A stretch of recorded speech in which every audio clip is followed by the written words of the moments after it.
안녕하세요. 보도부의 이슈 스케치, 보이스의 김서영 기자. 김지원 기자입니다. 선선한 날씨에 가을이 성큼 다가온 게 느껴지는 요즘인데요. 올여름은 유난히 뜨거웠던 만큼 아직 그 여운이 남아있는 것 같기도 합니다. 어느새 9월 정규 방송도 막바지에 다다랐는데요. 개강 후 바쁜 일상 속에 저희 방송이 슈니들에게 조금이나마 힘이 되었길, 의미 있는 시간으로 남았길 바랍니다. 네, 슈니들에게 알차고 유익한 소식 전해드릴 수 있어 즐겁고 보람찼던 9월이었습니다. 실무국원으로서 무거운 책임감을 가지고 열심히 준비한 정규였기에 후련하면서도 아쉬운 마음이 드는데요. 다음 정규에선 더 발전한 모습 보여드릴 수 있도록 하겠습니다. 네, 정규 방송은 오늘로 마무리되지만 11월에 열릴 공개 방송을 향해 또 달려나갈 예정이니까요. 저희 SWBS에 계속 많은 관심 가져주시면 감사하겠습니다. 네, 그럼 오늘의 보이스 시작해 봐야겠죠? 서영 기자님, 이번 보이스의 주제는 무엇인가요? 네, 오늘의 주제는 바로 아동유괴 사건입니다. 최근 들어 아동을 대상으로 한 유괴미수 사건이 연달아 발생하고 있는데요. 지난달 말 20대 남성 3명이 초등학생을 유괴하려다 미수에 그치는 등 미성년자를 약치 유인하려는 시도가 이어지고 있다고 합니다. 맞아요. 전국에서 유괴 시도 사건이 잇따라 발생하며 학부모들의 불안감도 커지고 있다고 하는데요.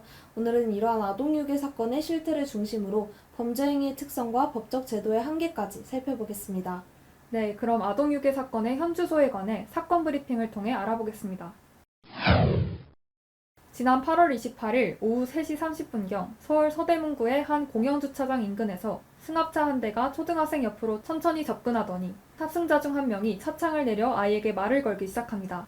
귀엽다며 집에 데려다 주겠단 말에 아이가 거부하자 또 다른 초등학생에게 같은 방식으로 말을 걸었고 이와 같은 행위를 반복했다고 하는데요. 당시 승합차엔 20대 초반의 성인 남성 3명이 탑승해 있었고 이들이 수상하다고 판단한 아이들은 재빨리 현장을 벗어났습니다. 다행히 사건은 미수에 그쳤고 이후 학부모의 신고를 접수한 경찰이 이들을 추적해 긴급 체포했는데요. 남성들은 아이들이 귀엽게 생겨 장난삼아 던진 말이고 실제 차량에 태울 의도는 없었다고 진술했다고 합니다. 이에 피해자 중 범행을 주도한 2명에 대해 구속영장이 청구됐지만 법원은 혐의 사실과 고의 등의 다툼의 여지가 있고 증거인멸 우려가 없다며 이를 기각했습니다. 네, 지난 8일엔 경기도 강명시의 한 아파트에서 10대 남학생이 초등생 여아를 따라가 입을 막고 끌고 가려 한 혐의로 경찰에 붙잡혔는데요. 다음날 9일엔 제주 서귀포시의 한 초등학교 인근에서 10대 여학생을 유인하려 한 30대 남성이 체포되기도 했습니다. 이렇게 최근 유괴미수 범죄가 연이어 발생하고 있는 가운데 피해자 대부분이 미성년자로 파악돼 아동의 안전에 대한 우려가 커지고 있습니다. 네, 경찰청에 따르면 올해 1월부터 8월까지 유괴 및 유괴미수는 319건으로 이를 하루로 환산했을 때 매일 한 건 이상의 피해가 발생하고 있다고 하는데요. 범행들은 주로 하굣길을 중심으로 발생했으며 가해자 연령대는 10대부터 60대까지 다양했습니다. 전국적으로 유괴 미수 사건이 빈번하게 발생하는 것을 두고 모방 범죄의 논란도 이어지고 있다고 합니다. 네, 앞선 범죄 내용에 자극을 받아 이를 모방하는 범죄자들이 나타나고 있다는 건데요. 이에 전문가들은 자극적인 범죄 보도가 촉매 역할을 하지 못하도록 적절한 가이드라인이 필요하다고도 말합니다. 네, 아동유괴에 대한 사회적 불안이 커지면서 경찰도 순찰을 강화하는 등 예방에 나섰는데요. 미성년자 범죄 관련 112 신고를 접수할 경우 이를 긴급신고인 코드 1 이상으로 지정해 신속히 대응하겠다고 밝혔습니다. 각 교육청도 초등 안심배를 나눠주는 등 예방조치에 돌입했다고 하는데요. 이와 함께 중고거래 플랫폼에 초등학생 안전 픽업 알바가 등장하고 각종 온라인몰에서 위치 추적 장치와 호신용품의 매출이 급증하기도 했다고 합니다. 형법에선 미성년자를 약치 유인하는 자에게 10년 이하의 징역형을 규정하고 있지만 미수에 그칠 경우 고의성이 인정되지 않을 경우 형량은 줄어들게 됩니다. 이에 구속영장이 기각되거나 집행유예가 선고되는 등 처벌 수위가 낮아지는 사례가 허다하다고 하는데요. 범죄가 미수에 그쳤더라도 그에 따른 정신적 충격과 공포는 피해 아동들과 가족들에게 고스란히 남을 수 있다는 점에서 처벌 기준 강화를 요구하는 목소리도 나오고 있습니다. 이에 지난 22일 대검찰청은 유괴범죄와 모방범죄에 강력히 대처하고 확산을 막기 위해 유괴사범의 여죄 수사와 피해자 보호 조치를 철저히 할 방침이라고 밝혔는데요.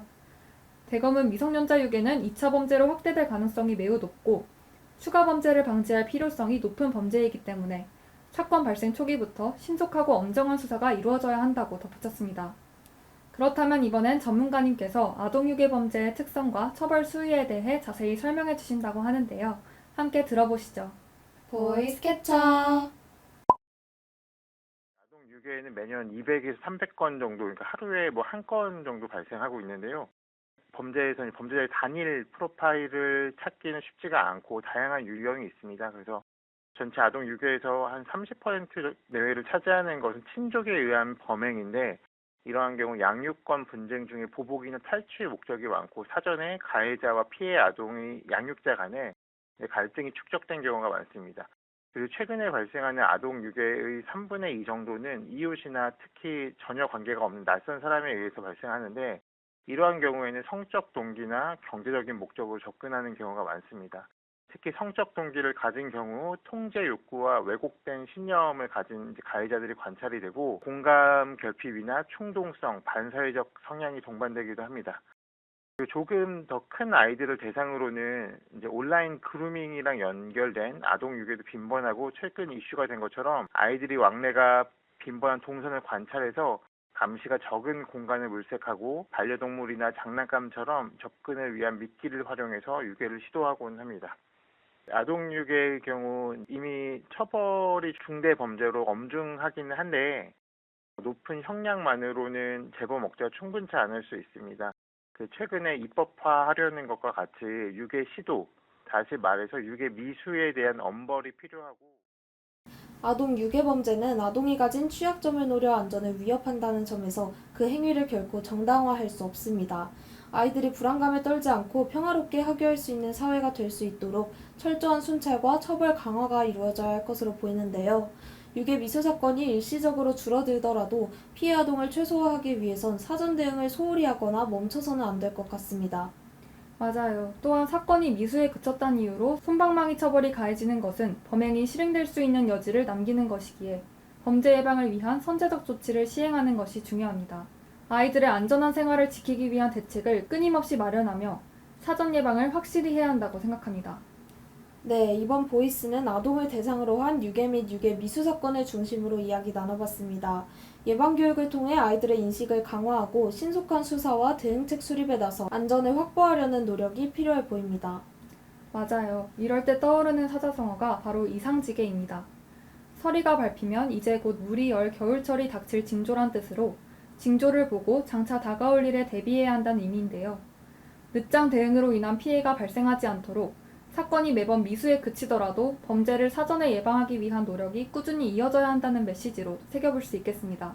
범죄자에 대한 처벌 강화를 촉구하는 목소리를 내고 사전 조치가 빈틈없이 이루어질 수 있도록 주의를 기울이는 등 사회 전체가 경각심을 지닌 태도를 유지하는 것이 중요할 것 같습니다. 네, 그럼 오늘의 보이스 여기서 마치겠습니다. 다음 3월 정규방송으로 만나요. 감사합니다.